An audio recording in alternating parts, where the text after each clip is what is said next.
Muchas gracias, doctor Rizol. Excelente plática, como todas las que presentas. Este, una pregunta, me hacen en el chat, ¿hay pacientes con retraso mental, con retraso psicomotor principalmente mental, en donde primeramente les hacen el diagnóstico de autismo y luego les comentan más que nada un retraso y que puede tener conductas de tipo autista? ¿Cuál sería, o la pregunta es, ¿desde qué momento se puede realmente hacer el diagnóstico de autismo claramente? A ver, lo primero que yo diría aquí, gracias por la pregunta, es, a ver, un diagnóstico no dicta un plan de acción como tal. Si a mí me preguntan, ¿desde qué momento se podría dar una intervención dirigida para favorecer el desarrollo de la comunicación y del lenguaje? Desde el embarazo. ¿Y a partir de qué momento ya deberíamos de estar haciendo actividades dirigidas? De hecho, como comenté, SDM empieza a partir del año de vida. Impact puede empezar incluso antes del año de vida con las recomendaciones de los papás. Floor time puede empezar desde antes del año de vida. Entonces, la clave aquí es, si se sospecha ante un niño que tiene datos sugerentes de trastorno del espectro autista, hay que empezar a actuar ya, independientemente de si cumple con todos los criterios o no para favorecer el desarrollo. Lo que muestra la evidencia es que mientras más temprano se inicie, mejor va a ser el resultado, ¿no? Entonces, ¿cuándo empezar a hacer una intervención terapéutica? A partir del momento en el que yo noto que el niño no está teniendo sonrisa social, a partir de que el niño yo noto que no está teniendo ansiedad de separación, por supuesto a partir de que noto de que el niño no está hablando, puede ir a una evaluación diagnóstica, pero lo más importante es recibir una intervención terapéutica. Independientemente, o sea, al final del día el trastorno del espectro autista es una condición de vida.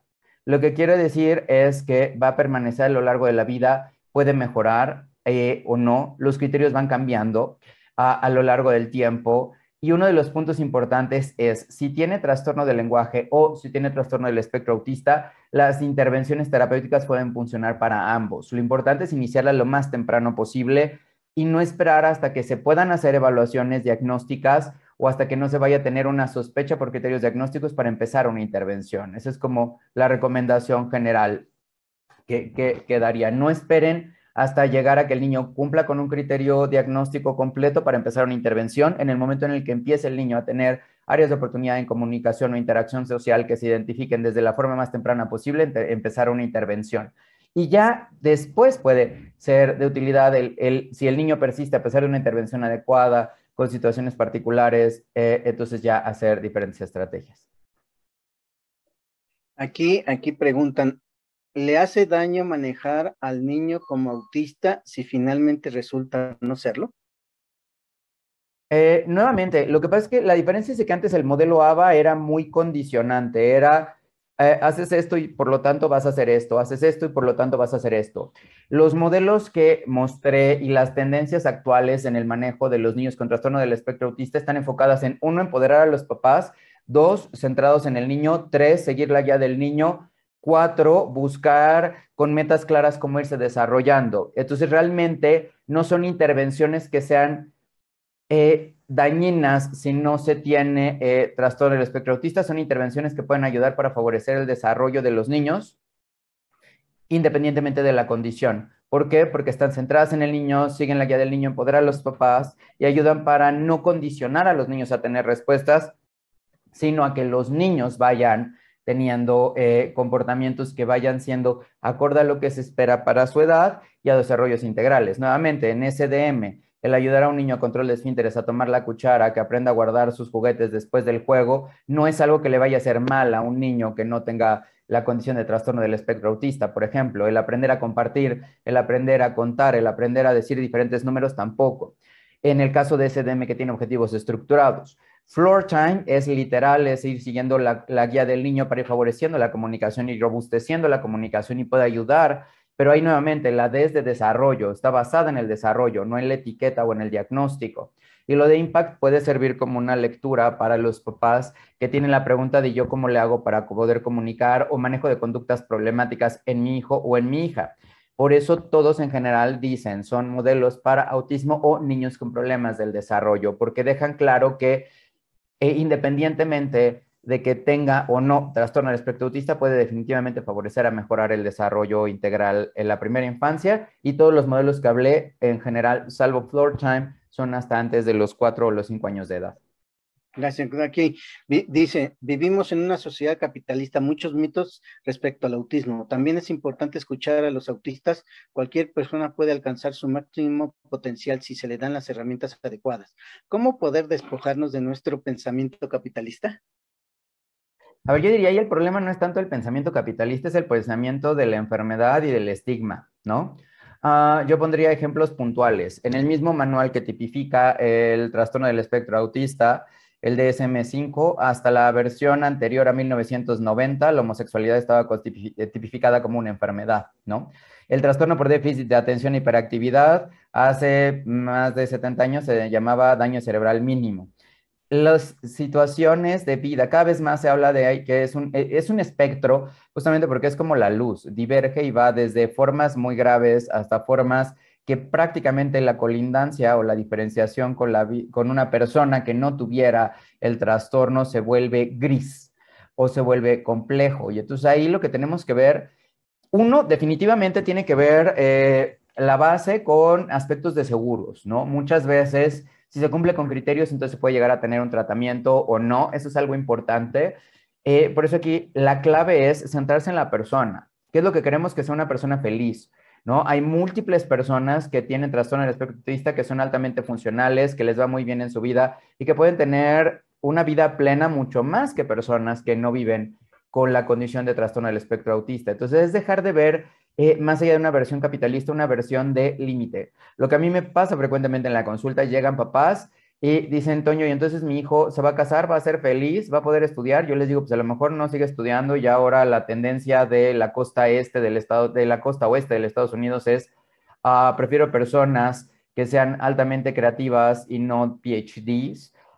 Se va a casar, pues a lo mejor no cree en el matrimonio o prefiere tener perrijos y va a ser feliz, pues es una condición de vida que, como dice Seligman, hay que buscar el bienestar, ¿no? Entonces, dejar de que, y la clave a la persona, yo le diría, lo que tenemos que cambiar es una visión de que se les corta el futuro a las personas con un diagnóstico. Al menos en el caso del trastorno del espectro autista, en ningún momento el manual diagnóstico de enfermedades mentales establece como tal un pronóstico de qué es lo que va a pasar a largo plazo, ni dice qué es lo que va a hacer, ni dice qué es lo que no va a hacer.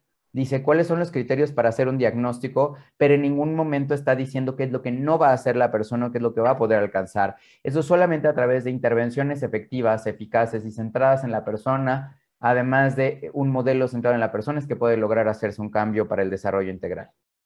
Muy bien. Última pregunta porque el tiempo nos come, porque creaste muchas preguntas. ¿Es posible que un niño que actualmente cumple con criterios de TEA se le ofrezca tratamiento con una de estas estrategias y la mejoría haga que en 1 o 2 años ya no cumpla con criterios del trastorno del espectro autista? Sí, de hecho, al final del día, y eso es algo de lo que hablan primero, el punto básico y lo que buscan los criterios es la detección lo más oportuna y lo más amplia posible. Entonces, en un primer momento puede pasar uno y dos. Al final del día, el objetivo de todas las intervenciones debiera ser el que los niños y las niñas tengan un desarrollo lo más normotípico posible. Incluso, por ejemplo, hay estudios de de la autora que hizo el módulo T del A2, que es la prueba clínica más utilizada para hacer herramienta diagnóstica basada en la interacción con el niño. Lo que dice es que A2 y ADR, que son las dos herramientas y que se utilizan como estándar de oro, pueden verse como estrategias para ir monitorizando el progreso del niño, no solamente como herramientas para ayudar al clínico a favorecer el desarrollo. Y eso es por un lado, ¿no? Por el otro lado, también hay que entender que la pandemia vino a cambiar y hoy tenemos muchos niños que tienen falta de reciprocidad visual, tienen falta de comunicación, falta de interés y intereses repetitivos.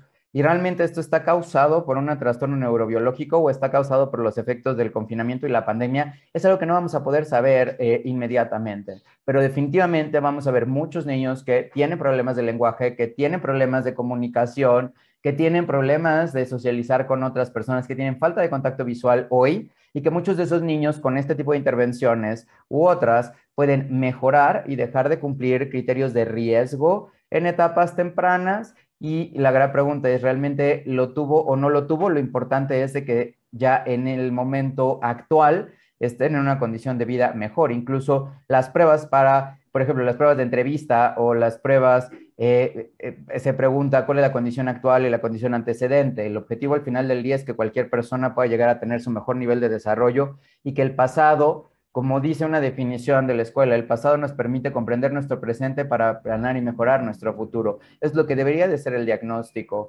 una herramienta para comprender cuál ha sido la historia de vida, para ver qué es lo que vamos a hacer hoy y para que podamos hacer que el mañana sea mejor que hoy, y sí pueden llegar a pasar este tipo de casos, y es algo de lo que va a surgir investigación en los próximos años y resultados, sobre todo a partir de la pandemia, el confinamiento y demás. Eso lo vamos a poder ver en 10 años, pero eso no implica que no debemos de empezar a actuar hoy. Muchas gracias, doctor Risoli. Excelente plática y contestaciones.